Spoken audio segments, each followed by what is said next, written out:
দেখো বৈঠক শেষ হয়েছে, প্রথমত বলি বৈঠক শেষ হয়েছে। যারা চাকরিহারা শিক্ষক তারা নিচে নেমে আসছেন, যে কোনো মুহূর্তে তারা সাংবাদিকদের মুখোমুখি হবে।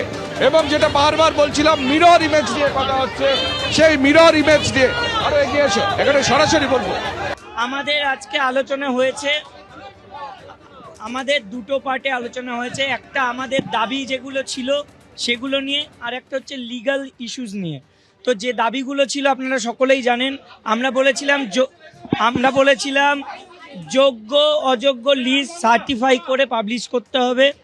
তো এসএসসি তরফ থেকে এবং শিক্ষামন্ত্রীর উপস্থিতিতেই এটা এসএসসি চেয়ারম্যান জানিয়েছেন যে যোগ্য আর অযোগ্যের লিস্ট ওনারা অলরেডি তৈরি করতে শুরু করে দিয়েছেন। এই রবিবারের মধ্যে হয়তো হতে পারে, পরের রবিবারের মধ্যে হয়ে যেতে পারে। এবং মানে আইনি পরামর্শ নিয়ে সোমবার নাগাদ উনি সেটা পাবলিশ করবেন, পরের সপ্তাহের সোমবার। 21 তারিখ, মোস্ট প্রবাবলি 21 তারিখ। আর 22 লক্ষ ওএমআর যেটা বলা আছে, টোটাল পরীক্ষার্থী যারা ছিল তাদের ওএমআর পাবলিশের কথাও আমরা বলেছি। তো ওনারাও সেটাও বলেছেন যে সেটা তো আছে, আইনি পরামর্শ নেবেন।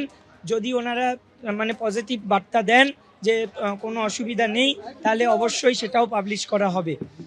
এবং যেটা ব্যাপার হচ্ছে মিরর ইমেজ, যেটা আমরা বলেছিলাম, সেটা ওনারা এটাই জানালেন যে মিরর ইমেজ তো নেই। কারণ মিরর ইমেজ যদি থাকতো তাহলে সিবিআই নিশ্চয়ই খুঁজে পেত। যেটা আছে এখন সেটা অ্যাকর্ডিং টু সিবিআই, মানে সাবমিটেড বাই সিবিআই, সেই মিরর ইমেজটা আছে। যদি সেটা হয় তাহলে সেটাও ওনারা দেবেন, কিন্তু যদি মনে হয়। এই তিনটে দাবি আমাদের ছিল, তারা এই তিনটে উত্তর আমাদের দিয়েছে।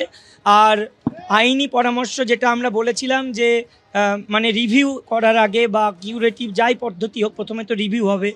রিভিউয়ে যাওয়ার আগে রিভিউয়ে কী ধরনের আলোচনা হবে সেটা আমাদের সঙ্গে যেন আলোচনা করেন একসঙ্গে বসে। তো সেটাই ওনারা রাজি হয়েছেন। দেখুন, খুশি আমরা, আশ্বস্ত সেদিনই হব বা স্বস্তি পাবো। আশ্বস্ত হওয়ার জায়গা এখনই নয়, স্বস্তি আমরা সেদিনই পাবো যেদিন পুরো লিগ্যাল ওয়েতে আমরা পুরোপুরি জিতে আসব। তার আগে আমরা স্বস্তি নিঃশ্বাস ফেলছি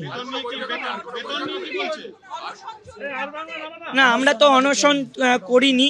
আমরা কি করব সেটা ওখানে গিয়ে আমরা আমাদের যারা চাকরিহারা আছে তাদের সঙ্গে আলোচনা করে অবশ্যই করব।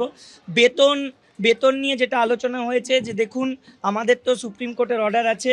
এখন আপাতত ভাবে যে বেতন চালু থাকবে কি না সেটা আইনি পরামর্শ নেওয়া চলছে। তবে আমরা দেখেছি স্যালারি পোর্টাল খুলে দিয়েছে, এটুকু আছে, বেতন সাবমিট হবে। মিটিংয়ে দেখুন পার্শিয়ালি কিছুটা আমরা মনে হয়েছে, ওই যেহেতু যোগ্য লিস্ট বা 22 লক্ষ ওএমআর, তো পার্শিয়ালি কিছু দাবি তো আমার মনে হচ্ছে মেনে নেওয়া সম্ভব হচ্ছে। এখন আইনি পরামর্শ নেবেন ওনারা, তারপরে লিস্ট পাবলিশ হবে কি না। যদি দেখা যায় যে আইনি পরামর্শে কোথাও গলদ হলো বা আইনি পরামর্শে আটকে গেল, আমরাও আমাদের লয়ারের সঙ্গে আইনি পরামর্শ করব যে এটা মানে আটকে দেওয়াটা ঠিকঠাক ছিল কি করা যেত, তো সেটা আমরা বুঝতে পারবো। আলাদা করে প্রকাশ করা যায়, উনি যেটা বলছেন, আপনারা যেটা বলছেন, এটা আগে করা গেল না। দেখুন আমরা তো আগেও চেয়েছিলাম যে করা হোক, কেন করা হয়নি, কেন করেনি সেটা তো আমরা বলতে পারবো না। কিন্তু আমরা এখন, হ্যাঁ আমরা বলেছিলাম, তো তখন বলেছিলেন যে মানে কোর্টের অর্ডারে এমন কিছু আলাদা ছিল না, মানে চাইনি সে। হ্যাঁ, কোর্ট বলেছিল মডালিটিস ঠিক করা থাকবে, কিন্তু সেসবই করেননি। হ্যাঁ দেখুন, সেটা আমরা ওখানে গিয়ে আলোচনা করব যারা চাকরিহারারা আছেন। অবশ্যই আমরা আমাদের সমস্ত কথা তুলে ধরেছি। আমরা আমাদের মানে সত্যি কথা বলতে অত্যন্ত দৃঢ় কণ্ঠে প্রত্যেকটা কথা তুলে ধরেছি। ওখানে সমস্ত বিষয়ে আলোচনা হয়েছে, এমন একটা পয়েন্টও আমরা বলতে পারিনি এমন হয়নি। কসবার ঘটনা নিয়ে আমরা বলেছি, তো এটাই বলা হয়েছে যে এটা মানে কোনো রকম বাঞ্ছনীয় নয়, এটা ঠিক হয়নি।